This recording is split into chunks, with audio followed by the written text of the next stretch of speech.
Council. Tonight I wanted to provide just a general overview to the public because I don't know that previous or members of the community have seen my previous presentations related to the fire station staffing issue, and I thought it was important to get this out to the community. So with that being said, we know that Merced County informed the city that it will need to contribute $750,000 to accommodate additional staffing needed at Livingston Station 96.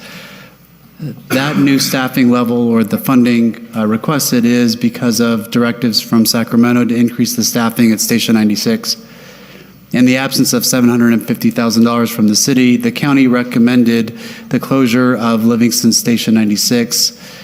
The last signed agreement between the City of Livingston and Merced County for fire protection services expired in 1995. The city is currently and is always desired to partner with the county on the submittal of a SAFER grant, which would fund additional staffing needed at Station 96 for about a 3-year term. And I'm sure Councilmember Roth will provide some updates a little bit later about the discussion that he had in DC.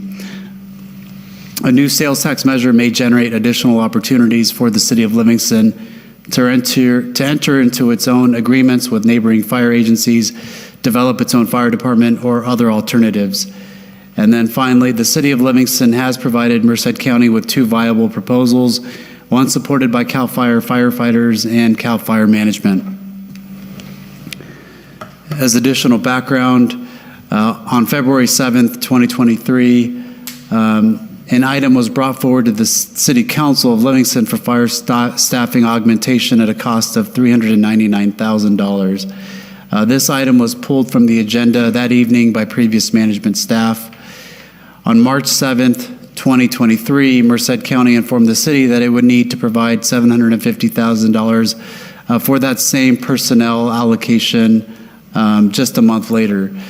So again, the city was provided a memo from CAL FIRE regarding the changes to the minimum staffing level with no justification or rationale for the increase from $400,000. Since that time, over a year, the city has been requesting budget information and details related to the proposed increase and inequitable split.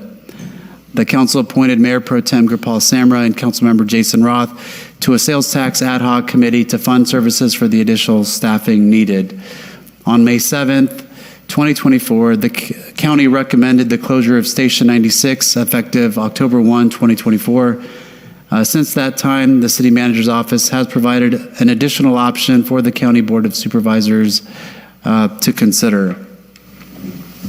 So additional background that's relevant to this conversation, the master tax sharing agreement, within that, proposed agreement from 2019 dictates that any new annexation that the county would retain the additional fire parcel tax from those annexed parcels.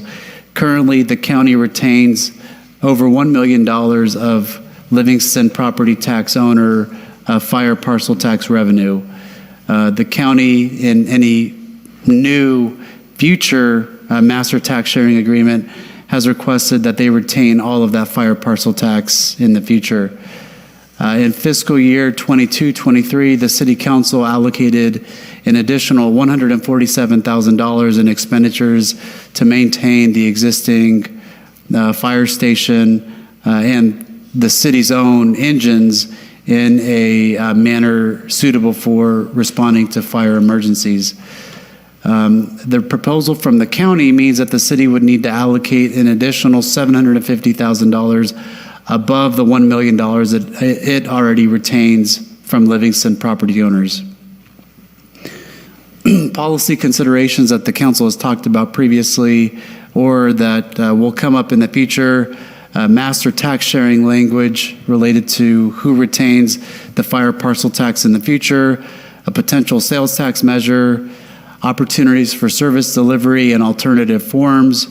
There are equity concerns. The $1 million retained by the county plus the $750,000 equates to about $1.8 million in total costs. We know that that station responds to calls in the county as well. So what's the equitable split?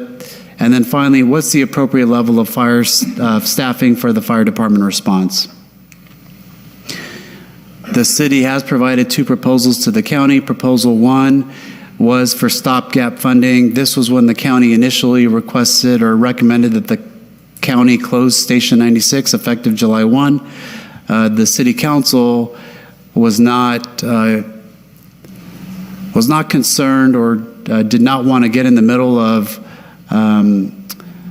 playing chicken when it came to Station 96. So the council voluntarily said they are willing to fund the additional staffing needed there on an overtime basis in order for that station to remain open. The city will, or the county will, learn of whether it obtained the SAFER grant. And so it didn't make a whole lot of sense to close the station down potentially July 1, just to reopen it a few months later in the event that the city or the county received the SAFER grant. So that was the option 1, to keep that station open. I don't recall any details related to that being discussed at the May 7th board meeting. Proposal number 2, this is really a longer-term plan. The city council proposed, or the city proposed, total station costs of about $2.3 million from the county. Based on the calls for service, the city proposed splitting that cost, total cost of 2.3. The city was willing to cover the cost of $1.4 million, and Merced County picking up the $900,000, just under the $900,000 to make it an equitable split, because we know that Station 96 does respond to calls in the county. Proposal 1, which was the stopgap measure, provides consistency, stops the community emergency, provides coverage of the county and the city, supported by Merced County Fire Chief and the Assistant Chief, supported by CAL FIRE firefighters, a collaborative solution between the city, the CAL FIRE Association, and first responders. Proposal number 2 is more of a long-term solution, aims to establish equity longer term, and aims to get the county to provide their fair share of costs. It should be noted that at the May 7th board meeting, there were some board members that talked about a potential collaborative solution with another Merced County city, and they were really touting the solution, which was rooted in fair, equitable costs split between the city and the county. At that board meeting, I did provide public comment, and I did state that that's the only thing that the city of Livingston has been asking for. So we're just asking for fair treatment, just as other cities in Merced County. So final remarks with this. The city has, in partnership with the county, pursued the SAFER grant. We're hoping that the county is successful in that application.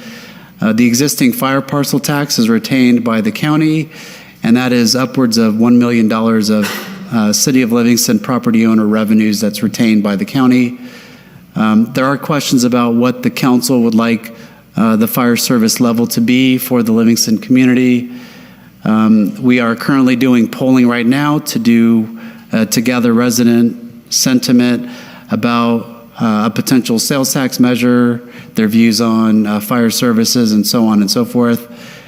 Really, there is a core policy question for the council about flexibility on what is the best solution for the city of Livingston. That could theoretically be a solution with the county.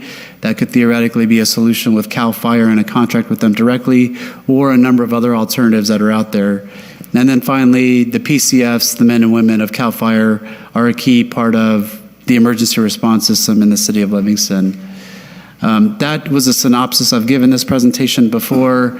But I just wanted to provide this presentation again so that the community was able to get some more information related to this and get more information out there as to what the city has provided to Merced County.